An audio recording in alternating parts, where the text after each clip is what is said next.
दोस्तों आज पेश है मुर्गा जादूगर और नौलखा हार।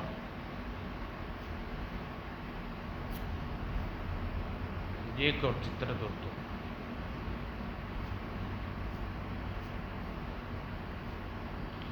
बहुत समय पहले की बात है। जबलपुर राज्य में कुछ कुशाल नाम का एक निर्धन ब्राह्मण रहता था।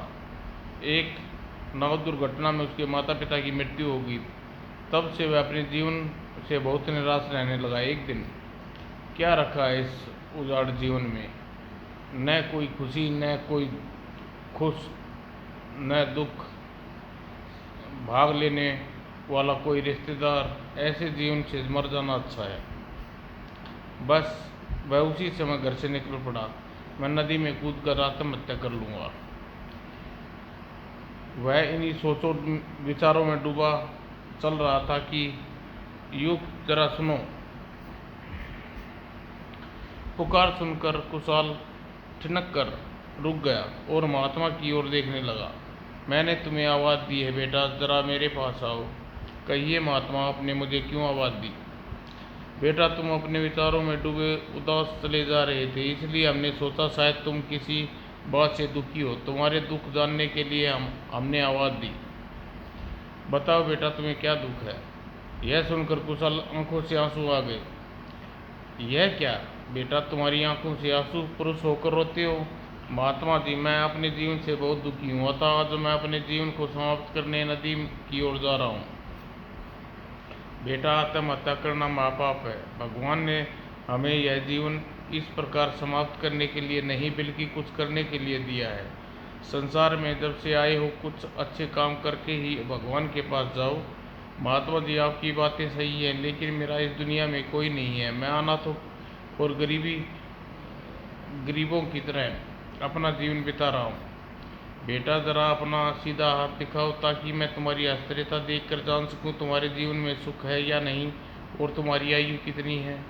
क्या आप हाथ की रेखाएं देखना जानते हैं महात्मा? हाँ बेटा। तब तो आपको अपना हाथ अवश्य दिखाऊंगा, कहकर कुशाल ने अपना सीधा हाथ महात्मा के सामने फैला दिया। महात्मा ने ध्यान से कुशाल का हाथ देखा और देखते ही सहसा बोले, सुंदर, अति सुंदर। वे बहुत देर तक ध्यानपूर्वक कुशाल का हाथ की रेखाएं देखते रहे। तत्पश्चात, बेटा, तुम अभी मरने वाले नहीं, तुम्हें पूरे 100 साल लंबा जीवन जियोगे। क्या? हाँ बेटा, तुम्हारे हाथ की रेखाएं यही कह रही हैं। सुनो, तुम्हारी गरीबी सिर्फ दूर होने वाली है। यह आप क्या कह रहे हैं महात्मा जी? क्या मुझे कहीं से कारू का खजाना मिलेगा जो मैं गरीबों से धनवान हो जाऊंगा?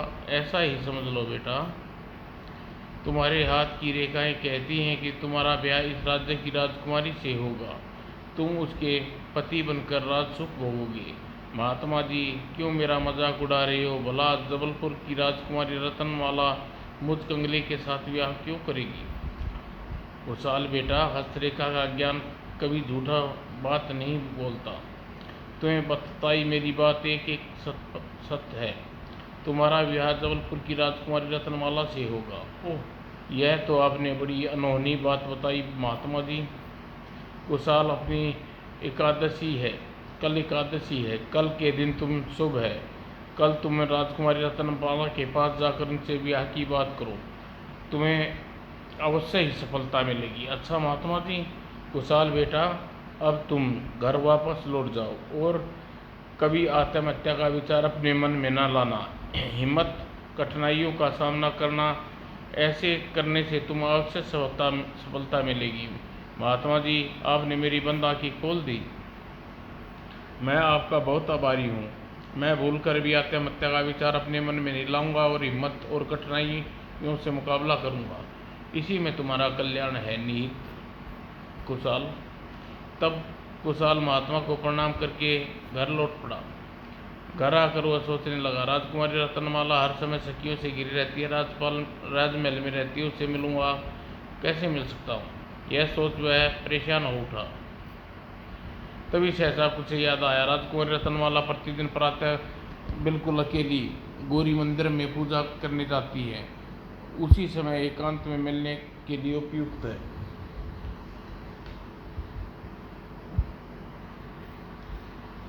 दूसरे दिन प्रातः तत्काल वह गौरी मंदिर के बाहर जा बैठा। कुछ देर बाद ही रत्नमाला का रथ वहां आकर रुका। जैसे ही रत्नमाला उतर कर मंदिर की ओर बढ़ी, राजकुमारी जी मैं आपसे कुछ कहना चाहता हूँ। कौन हो तुम? राजकुमारी जी मैं जबलपुर के राज्य का एक नागरिक हूँ, जाति से ब्राह्मण हूँ और मेरा नाम कुशाल है। यह तो तुम्हारा परिचय हुआ, यह बताओ कि तुम हमसे क्या चाहती हो? राजकुमारी जी मैं आपसे विवाह करना चाहता हूँ। क्या बक रही हो? मैं ठीक कह रहा हूँ राजकुमारी जी, कल एक महात्मा से मेरी देखा देख कर यही बताया था कि मेरा विवाह आपके साथ होगा। कुशाल क्या तुम्हें पता नहीं कि हम तुम्हारी दृष्टा की क्या सज़ा दे सकते हैं? जानता हूँ राजकुमारी जी, फिर भी तुम्हारी हमसे यह सब कहने की हिम्मत कैसे हुई? राजकुमारी जी मैं गरीब अवश्य हूँ, लेकिन फिर भी आपको विश्वास दिलाता हूँ कि मैं एक सुयोग्य पति सिद्ध होऊंगा, इसलिए आप मेरा प्रस्ताव स्वीकार कर लीजिए। यह युक्ता बड़ा दुस्साहसी प्रतीत हो रहा है, तभी तो बार बार अपनी हैसियत भूलकर मेरे सामने विवाह का प्रस्ताव रख रहा है। मन ही मन कुछ सोचकर रत्नमाला कुशाल से कहा, सुनो युग, एक शर्त पर तुमसे विवाह करने के लिए तैयार हो सकती हूँ। कौन सी शर्त राजकुमारी जी? सबसे पहले तुम्हें एक धनवान व्यक्ति बनकर दिखाओ, फिर उसके बाद कोई ऐसा अनोखा काम करके दिखाओ जो आज तक किसी ने नहीं किया हो, न किसी ने सुना हो। मैं तभी तुमसे विवाह करूंगी, तैयार हो सकती हो, अन्यथा नहीं। यह आपने बड़ी विचित्र शर्त रख दी थी राजकुमारी जी।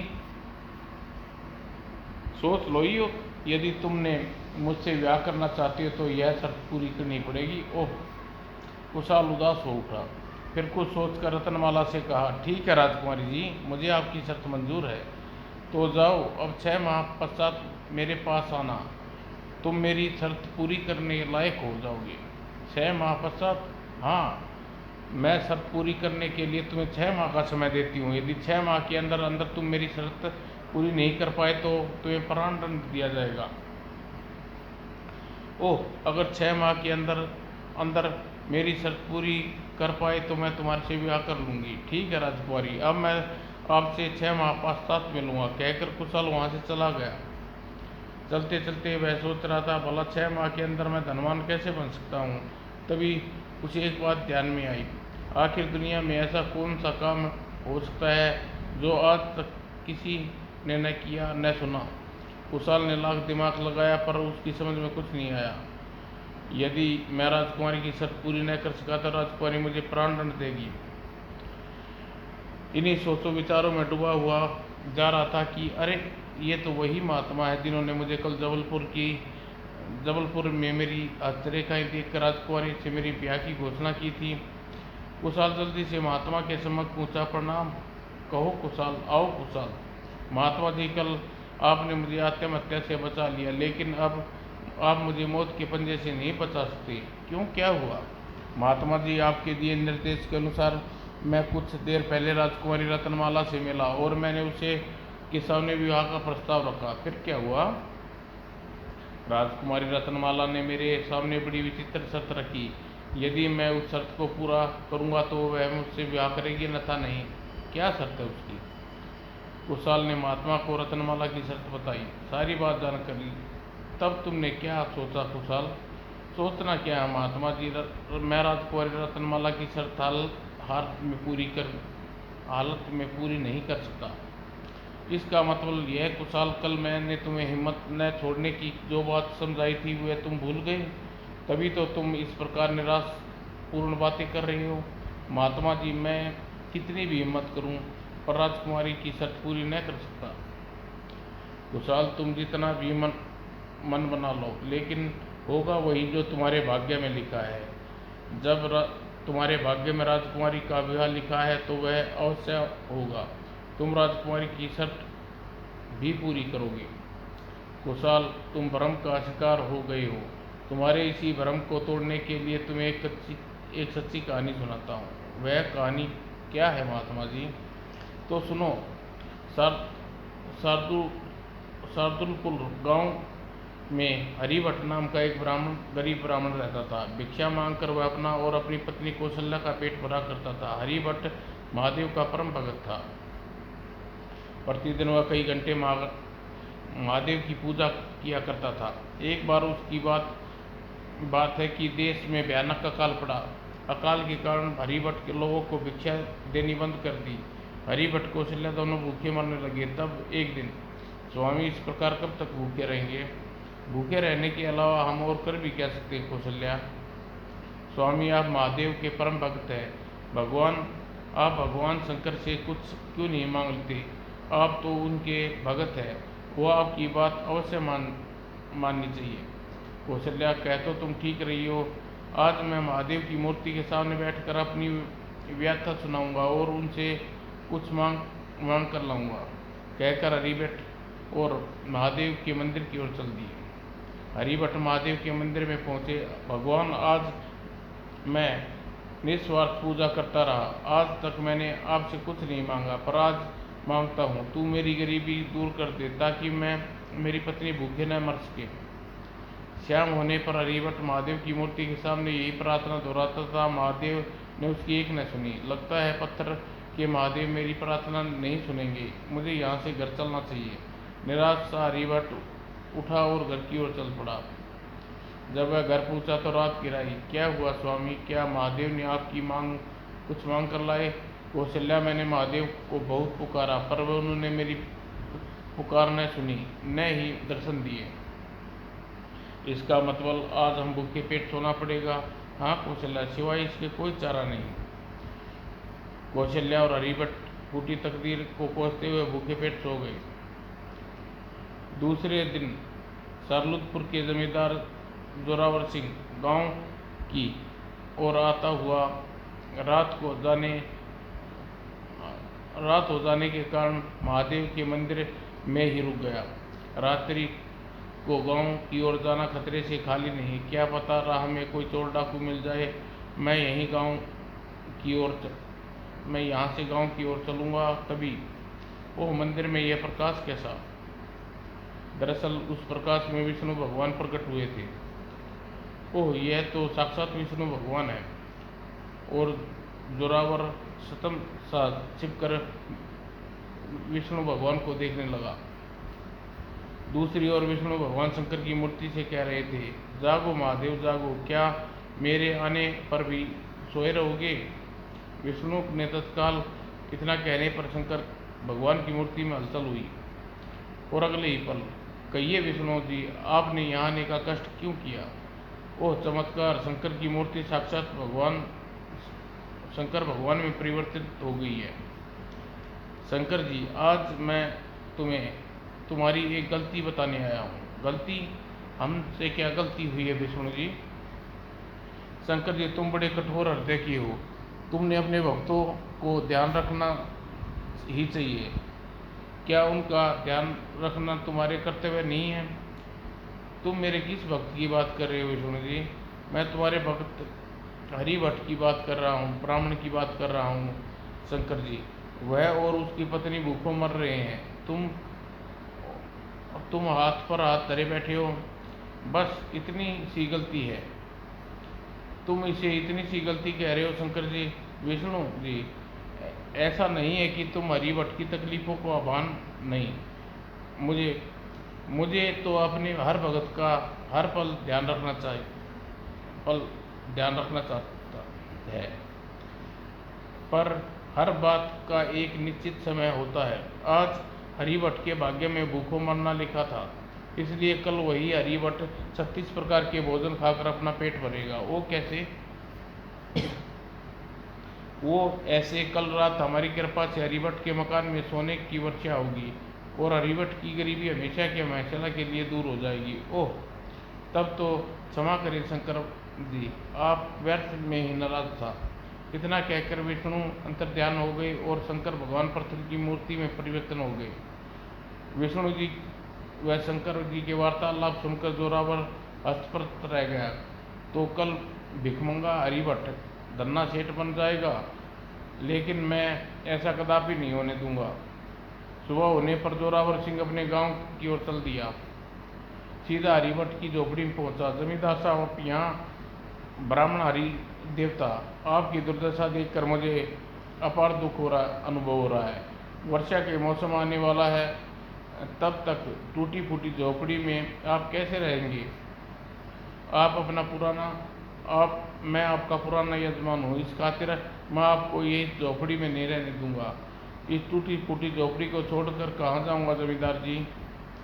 आपको कहीं जाने की जरूरत नहीं है। मेरी पक्की हवेली आज से आपकी। आप अपने परिवार से उसमें जाकर रहें। जमींदार आप बड़े दयालु हैं। जोरावर सिंह उसी समय कौशल्या और हरिभट्ट को अपने साथ हवेली में ले गया। हरिभट्ट जी, आज से यह हवेली आपकी हुई। इस हवेली में अन्न जल भंडार भरा है, वह सब आपका ही है। धन्यवाद जमींदार जी। हरिभट्ट अपनी हवेली में सौंप कर जमींदार अपने परिवार के साथ हरिभट्ट की झोपड़ी में रहने चला गया। यह आपने क्या किया? हवेली भिखमंगे को ध्यान देकर टूटी फूटी झोपड़ी में क्यों चले आए? तुम्हें क्या पता हरिभट्ट की हवेली देखकर कितने लाभ का सौदा करा है? जानती हो आज रात ही झोपड़ी में सोने की वर्षा होने वाली। अच्छा हाँ, मैंने स्वयं भगवान को ऐसे कहते सुना, देखा और सुना। तभी मैंने भिखमंगे हरिभट्ट को अपनी हवेली दान दे दी और झोपड़ी ले ली। तब तो इस झोपड़ी में आकर आपने बहुत अच्छा किया। दूसरी ओर हवेली में कौशल्या हरिभट्ट से कह रही थी, स्वामी मुझे भी अभी भी यकीन नहीं हो रहा कि हम हवेली के स्वामी बन गए। कौशल्या, यह सब महाराज महादेव की कृपा का फल है। तभी तुम कंजूस मक्खी चूस जमींदार ने अपनी हवेली दान दी। दोनों ने खूब पेट भरकर भोजन किया। कई दिनों से भूखे थे, इसलिए पेट में अन्न जाते ही नशा छा गया था। वे सो गए। जब उनकी आंखें खुली तो रात हो चुकी थी। कौशल्या, बहुत सोए हम दोनों। स्वामी, सुख ऐसी ही चीज होती है। आज हमें सुख मिल गया, चैन की नींद भी आई, वरना भूखे पेट नींद नहीं आती। अभी वे दोनों इस प्रकार की बातें कर ही रहे थे कि हवेली में सोने की वर्षा होने लगी। अरे यह क्या, आकाश में सोने की वर्षा? कौशल्या, किसी ने सच ही कहा है, जब भगवान देता है छप्पर फाड़ के देता है। दूसरे दिन जोरावर अपनी पत्नी उससे बोली, क्यों जी, कब होगी सोने की वर्षा? अब तो काफ़ी रात होगी। अभी तो काफ़ी लंबी रात पड़ी है, सोने की वर्षा कभी भी हो सकती है। जोरावर और उसका परिवार दिन निकलने तक बैठा रहा, सोने की वर्षा होने की प्रतीक्षा करता रहा। अब तो दिन भी निकल आया, लेकिन सोने की वर्षा नहीं हुई। लगता है मैं लुट गया, सोना तो मिला नहीं, अपनी हवेली भी चली गई। कैसा कलयुग आ गया है, अब तो भगवान भी झूठ बोलने लगे हैं, कहकर जोरावर ने अपना माथा पीट लिया। इतना कहानी सुनाने के पश्चात महात्मा कुशाल से बोले, कुशाल, हरिभट्ट के भाग्य में सोना पाना लिखा था, सो हवेली में जाने पर भी उसे के लिए वहीं सोना की वर्षा हुई। जोरावर सिंह के भाग्य में कंगाल होना लिखा था, वह कंगाल हुआ। इसी प्रकार तुम्हारे भाग्य में राजकुमारी रत्नमाला का पति बनना लिखा है, सो तुम्हारा विवाह रत्नमाला से होगा, अवश्य होगा। बस तुम हिम्मत मत हारो और उसकी बताई शर्त को पूरा करने के लिए जी जान से जुट जाओ, तुम्हें सफलता उससे मिलेगी। महात्मा जी, आपकी बातों ने मुझे फिर अंदर से अपार साहस संसार होता हुआ प्रतीत हो रहा है। अब मैं राजकुमारी रत्नमाला की शर्त अवश्य पूरी करूंगा। मुझे तुमसे तुम्हारी बात सुनकर बहुत खुशी हुई। कुशाल, सुनो, मूंगावन में मुंजाल नाम का एक जादूगर रहता है। उसे जादू से अति अद्भुत विद्याएं आती है। तुम उसके पास जाकर अद्भुत विद्याएं सीखनी है। एक बात ध्यान से सुन लो, मुंजाल जादूगर किसी को जादू की विद्या भूलकर भी नहीं सिखाता। ऐसा क्यों महात्मा जी? क्योंकि जादू की देवी मुंजाल जादूगर को यह वरदान मिला है कि उसे इस दुनिया में कोई भी नहीं मार सकता। हाँ, यदि उसके द्वारा जादू सीखा वह कोई भी आदमी जादू से मुंजाल जादूगर को निष्कल कर दे तो उसकी अवस्था में मुंजाल की मृत्यु हो सकती है। इसलिए मुंजाल किसी को भी जादू नहीं सिखाता। फिर वह मुझे जादू कैसे सिखाएगा? कुशाल बेटा, जादूगर मुंजाल जितना कठोर है, उसकी पत्नी रत्नमाला उतनी ही दयावान। वह जादू जानती है। उसे अपने विश्वास में लेकर तुम चोरी चोरी मुंजाल के जादूगर की विद्या सीख सकते हो। अच्छा महात्मा जी। कुशाल, मुंजाल जादूगर से जादू सीख कर तुम ऐसे ऐसे हैरतअंगेज काम कर सकते हो जो कोई आज तक न किसी ने किए हैं, न कोई न देखे हैं और न ही सुने हैं। तुम अद्भुत कार्यों से प्रसन्न होकर राजकुमारी रत्नमाला अवश्य तुमसे विवाह कर लेगी। महात्मा जी, मुझे आशीर्वाद दीजिए, मैं अपने उद्देश्य में सफलता प्राप्त करूं। मैं इसी समय वन की ओर जाता हूं। मेरा आशीर्वाद तुम्हारे साथ रहेगा कुशाल। जाओ, भगवान तुम्हें सफलता प्रदान करे। तब महात्मा जी को प्रणाम करके कुशाल मूंगावन की ओर चल पड़ा। संध्या होते होते मूंगावन में पहुंचा। इस वियामान जंगल में इतना सुंदर मकान, मुझे इस मकान के स्वामी के पास चलकर मुंजाल जादूगर का पता मालूम करना चाहिए। कुशाल मकान के पास पहुंचा। एक स्त्री बैठी थी। बेटा, तुम कौन हो? इस वियामान जंगल में क्या कर रहे हो? माँ, मेरा नाम कुशाल है। मैं मुंजाल जादूगर के घर की खोज कर रहा हूँ, इस वन में भटक रहा हूँ। तुम मुंजाल जादूगर का घर क्यों ढूंढ रहे हो? लेकिन क्यों? माँ, मैं जादू विद्या सीखना चाहता हूँ। तुम्हें जादू सीखने की क्या आवश्यकता है? माँ, मेरा उसे जादू सीखना बहुत आवश्यक है। स्त्री के आग्रह पर उसे सारी बात विस्तारपूर्वक बताई। सारी बात जानकर, बेटा, तुमसे बहुत कठिन काम मन में ठाना है, फिर भी मैं इस वक्त तुम्हारी सहायता करूंगी। माँ, तब आप जल्दी से मुंजाल जादूगर का घर का पता बता दो। बेटा कुशाल, जिस मकान के बाहर तुम खड़े हो वही मुंजाल जादूगर का मकान है। क्या यही घर है? हाँ, यही उसका घर है और मैं उसकी पत्नी रमला। ओह, तब तो मैं सही स्थान पर पहुंचा हूँ। बेटा कुशाल, बेटा, अगर मेरे पति ने तुम्हें देख लेंगे तो वे तुम्हें जीवित नहीं छोड़ेंगे। इसलिए तुम जादू के बल पर अंगूठी बनाकर तुम्हें अपने साथ मकान में अंदर ले चलूंगी। और इस बात पर तुम्हें एतराज तो नहीं? नहीं माँ। यह सुनकर रमला कुशाल को छूते हुए कहा, तुम जल्दी से अंगूठी बन जाओ। उसके ऐसा कहते ही कुशाल अंगूठी का रूप में परिवर्तन हो गया। तब रमला ने अंगूठी अपनी उंगली में पहना और मकान के अंदर चल दी। बस उसी दिन अंगूठी बना कुशाल छिप छिप कर मुंजाल जादूगर के जादू के कारनामे देखता और जादू की विद्या सीखता। गिली गिली जा मुर्गी, तू सांप बन जा। मुर्गी अगले ही पल सांप बन गया। मुंजाल जादूगर का जादू सचमुच कमाल का है। इस प्रकार चोरी चोरी कुशाल को मुंजाल जादूगर के जादू सीखते हुए 6 माह हो गए। कुशाल मुंजाल जादूगर से पूरी जादू विद्या सीख चुका था। एक दिन, माँ, मेरा जादू सीखने का कार्य पूरा हो गया, अब तुम मुझे मनुष्य के रूप में परिवर्तन कर दो। अच्छा बेटा। रमला ने अंगूठी पर हाथ फिराया। अगले ही पल कुशाल अपने असली रूप में उसके सामने था। माँ, मुझे आज्ञा दो, मैं नगर वापस जाना चाहता हूँ। रमला को प्रणाम करके कुशाल वहाँ से चल दिया। चलते चलते वह नगर में पहुँचा। अपने जादू के बल से मैं कुछ धन कमाना चाहिए, इससे मेरा जादू की परीक्षा भी हो जाएगी और मेरे पास कुछ धन भी आ जाएगा। अगले ही पल, गिली गिली, जल्दी एक घोड़ा आ जा। वो तत्काल एक सुंदर घोड़ा कुशाल के सामने प्रकट हो गया। कुशाल उस घोड़े की लगाम पकड़कर उसे बेचने बाजार में चल दिया। देवयोग से मुंजाल जादूगर भी उस नगर में घूम रहा था। तभी उसकी दृष्टि कुशाल के घोड़े पर पड़ी। यह घोड़ा तो मेरे द्वारा सीखी गए जादू से बल से बनाया गया है।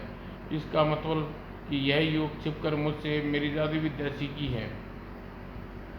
यह सोचकर मुंजाल क्रोध से भर उठा। इस धूर्त योग को किसी भी हालत में जीवित नहीं छोड़ूंगा। वह चिल्लाता हुआ कुशाल की ओर दौड़ा। ठहर जा पाजी, मैं तुझे अभी मजा सिखाता हूँ। मुंजाल को अपनी ओर आते देख कुशाल चौंका। यह यहाँ कहाँ से आ गया? अब मेरी खैर नहीं। अगले ही पल कुशाल जादू के बल से कबूतर बन गया। तू कुछ भी रूप धर ले, लेकिन मैं तुझे छोड़ूंगा नहीं। मुंजाल जादू चील बन गया। जादूगर बड़े कुशाल उसका पीछा करने लगा। अब मुझे तेजी से नवलपुर की ओर उड़ना चाहिए। कबूतर बना हुआ कुशाल उड़ते उड़ते नवलपुर राजा के नवल सिंह के दरबार में जा पहुंचा। राजकुमारी रत्नमाला भी दरबार में उपस्थित थी। उड़ता हुआ रत्नमाला की ओर गया। रत्नमाला के पास पहुंचकर नौलखा हार में परिवर्तित होकर रत्नमाला के गले में चिपक गया। ओह मुंजाल मुझे अपने कब्जे में नहीं कर पाएगा। यह देखकर चला कि यो नौलखा हार बनकर राजकुमारी हासिल करने के लिए मुझे नर्तकी का वेश बदलना चाहिए। चील तुरंत ही नर्तकी का भेष बनाकर दरबार में प्रकट हुई। तुम कौन हो? महाराज, मैं रंभा नाम की नर्तकी हूँ। आपको नृत्य कला दिखाने आपके पास दरबार में आई हूँ। और रतन सिंह आकर नर्तकी बने। मुंजाल नृत्य आरंभ कर दिया। उसे प्रशंसा में मनोहरी नृत्य प्रस्तुत किया। नृत्य की समाप्ति पे, हे नर्तकी, तुमने बहुत अच्छा नाचा। मांगो, क्या मांगती हो? महाराज, यदि आप मुझे कुछ देना चाहते हैं तो राजकुमारी रत्नमाला के गले में पड़ा नौलखा हार उतार कर नर्तकी को दे दे। यह सुनकर रत्नमाला चौंकी, उसके गले की ओर देखा। अरे, मेरे गले में नौलखा हार? लेकिन यह हार तो पहन कर ही नहीं आई थी। इसी सोच में डूबा देख राजकुमारी रत्नमाला, अपने गले से नौलखा हार उतार कर नर्तकी को दे दो। अब मेरी खैर नहीं, मुझे जल्दी ही कुछ करना चाहिए। हैरत में डूबी रत्नमाला नौलखा हार उतारा और नर्तकी की ओर उछाल दिया। पृथ्वी में गिरते ही नौलखा हार मटर के दाना बन गया। यह देख, ओह, मैं जल्दी ही मुर्गा बनकर मटर के दाने को खा जाऊं। अगले ही पल मुंजाल मटर के दाने की ओर झपटा। नर्तकी मुर्गा के रूप में कैसे बदल गई? जैसे ही मुर्गा मटर के दाने के पास पहुंचा, मटर का दाना बिलाव बन गया और बिलाव बना। मुंजाल एक झटके में मुर्गे बने मुंजाल को खा गया। तदुपरांत उसने असली रूप में आ गया। ओ, यह तो वही लड़का है जिसे 6 माह पूर्व हमसे विवाह करने का निवेदन किया था। दूसरी ओर नवल सिंह ने कुशाल से पूछा, यह सब क्या माजरा है युवक? तुम कौन हो? मैं आपके राज्य का एक साधारण नागरिक हूँ, कुशाल हूँ महाराज। तब कुशाल ने अपना परिचय देने के बाद सारी कहानी नवल सिंह को सुनाई। सारी बात जानने के पश्चात, तो तुम राजकुमारी रत्नमाला से विवाह करना चाहती हो? हाँ महाराज। यह सुनकर नवल सिंह ने रत्नमाला की ओर देखा। रत्नमाला, तुम्हारी इस बारे में क्या राय है? पिताजी महाराज, इस युवक ने सचमुच वह काम कर दिखाया जो हम में किसी ने पहले देखा न सुना होगा। इसलिए इस हमारी कसौटी पे खरा उतरा, इससे विवाह करने के लिए तैयार है। तो राजा नवल सिंह ने बड़ी धूमधाम से रत्नमाला का विवाह कुशाल के साथ कर दिया। तत्पश्चात महात्मा की भविष्यवाणी साक्षात सत्य हुई। मेरा विवाह सचमुच राजकुमारी रत्नमाला से हो गया। इस प्रकार कुशाल सुखपूर्ण रत्नमाला के साथ राजमहल में रहकर जीवन बिताने लगा। समाप्त। दोस्तों।